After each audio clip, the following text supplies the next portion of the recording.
That means fixed coordination number, उसका coordination number क्या होगा, फिक्स होगा, कोऑर्डिनेशन नंबर उसका फिक्स होगा। यहां पर करते हैं अभी तीसरा पॉइंट। हाँ जी, आगे है, हर एक जो मेटल एटम होता है उसकी प्राइमरी और सेकेंडरी वैलेंसी सेटिस्फाई करनी जरूर है, वो हर एक को सेटिस्फाई करता है। Primary valency negative ion satisfy करते हैं, याद रखना, प्राइमरी वैलेंसी को नेगेटिव आयंस सेटिस्फाइड करते हैं, जो नेगेटिव आयंस होते हैं जैसे क्लोरीन हो या साइनाइड है।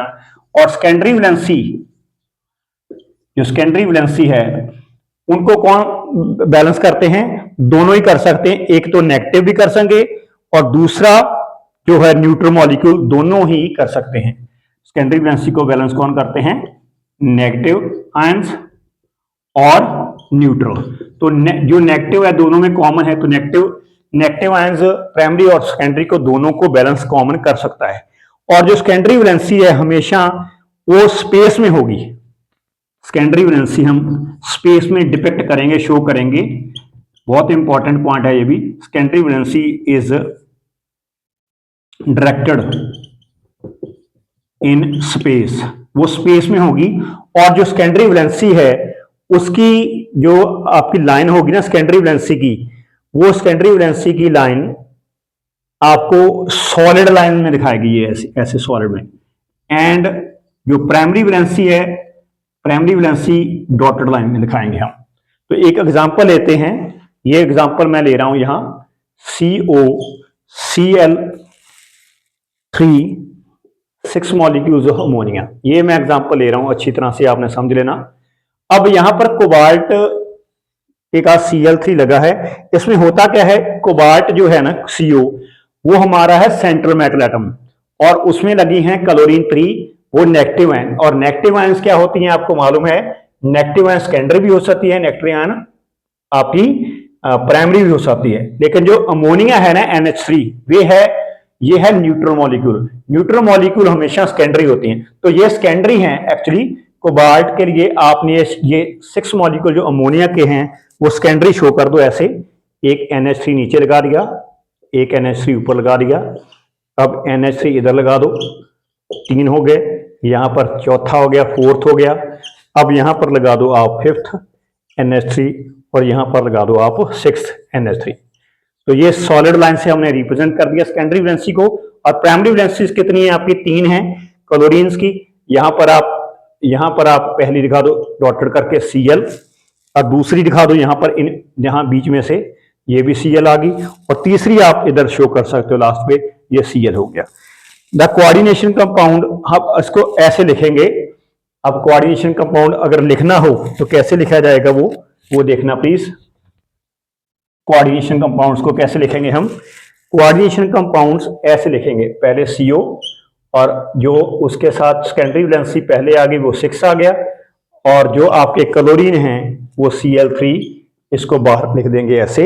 ये आयनेबल, यहां पर समझना है आपको, प्राइमरी वैलेंसी जो होती है ना वो आयनाइजेबल होती हैं। आयनाइजेबल मतलब क्या होता है, वो आयंस में डेसोशिएट करती हैं। और जो सेकेंडरी वैलेंसी होती हैं वो रेसिप्रोकेट्स नहीं होते, उसके कुछ भी आयंस नहीं बनते। तो हम ऐसे इसको ब्रेकअप करके दिखा देंगे, जब ये ब्रेक होगा, डेसोशिएट होगा, तो ये तो बन गए CONH3 6, ये बन गया, ये कॉम्प्लेक्स आयन बन गया आपका 3 पॉजिटिव।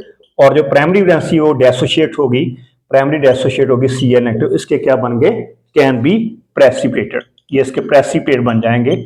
ये इसकी है रिएक्शंस, यहां पर इसको हम देख सकते हैं। अब ऐसी एक इससे मिलता जुलता जो कोऑर्डिनेशन कंपाउंड है वर्नर थ्योरी के बेस के ऊपर हम करते हैं, जिसका कोऑर्डिनेशन कंपाउंड का फॉर्मूला है दूसरे का, ये CO कोबाल्ट लग गया, इसके साथ Cl3 और 5 मॉलिक्यूल्स अमोनिया के आपके लगे।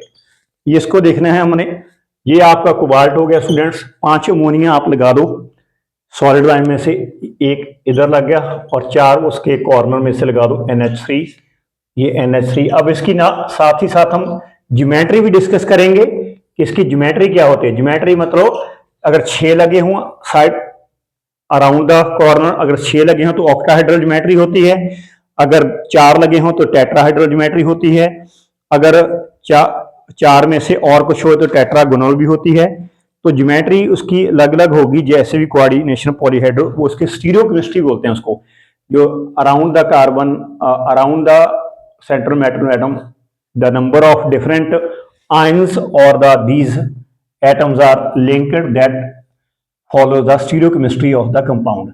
एंड Cl आपके कितने हैं? 3, वो हमें 3 दिखाने हैं। एक इधर लाइन को दिखा दो आप, एक लेफ्ट साइड को आ गया और एक आपका ऊपर आ गया, ये आ गया क्लोराइड। अब इसके बाद क्या होगा, क्लोराइड आयंस का ड्यूल करैक्टर है। ये क्या करेगा क्लोराइड आयंस, जो ये क्लोराइड आयंस है ना, इसका ड्यूल करैक्टर है, मतलब एक की ये प्राइमरी वैलेंसी शो करता है और दूसरे के लिए सेकेंडरी वैलेंसी शो करता है। यहां पर 2 क्लोराइड आयंस जो होते हैं ऐसे होता है, ये CO, इसका नाम है COCl NH3 और इसके बाद बाहर दिखा दो आप Cl2। अब जब ये डिसोसिएट्स होगा तो ये बन जाएगा COCl NH3, ये दिखा दिया हमने, और प्लस क्लोराइड आयंस इसके कितने बन गए? 2। ये कंपाउंड बन जाएगा और यहां पर इसकी जो 2 पॉजिटिव इसका कोऑर्डिनेशन नंबर और उसकी स्टेट बन जाएगी, ये होता है। तो chlorine act as both as a secondary valency as well as a primary valency in this, and these can be chloride ions can be precipitates. इसको